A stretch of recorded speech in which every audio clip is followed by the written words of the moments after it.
ছেলের কাছে প্রশিক্ষণ নিয়ে বর্তমানে বৃদ্ধ বয়সে মাশরুম চাষ করে সমাজে দৃষ্টান্ত স্থাপন করলেন এক পরিবার।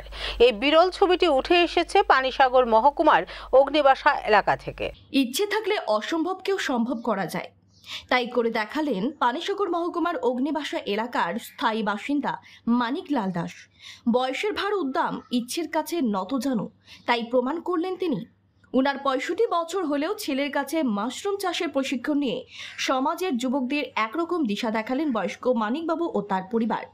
বাড়ির সামনেই রয়েছে ছোট্ট একটি দোকান, আর সেখানেই তিনি বাড়ির উৎপাদিত মাশরুম বিক্রি করেন।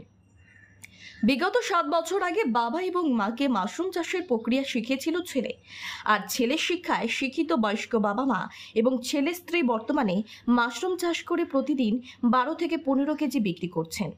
মানিকলাল দাসের স্ত্রী গীতারানী দাস জানান, উনার ছেলে কৃষি দপ্তরে চাকরি করেন এবং তার কাছ থেকে মাশরুম চাষের প্রশিক্ষণ নিয়ে উনি এবং উনার পরিবারের সমস্ত সদস্যরা মাশরুম চাষ করা শুরু করেছিলেন।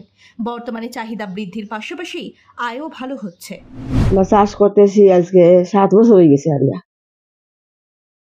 প্রথমে আমার ছেলে এগ্রিকালচার চাকরি করে, তো হে শিখাইয়া দিছে এটা কেমনে করা, শিখছি, শিখিয়া ইয়া করিয়া ভালো চলছে।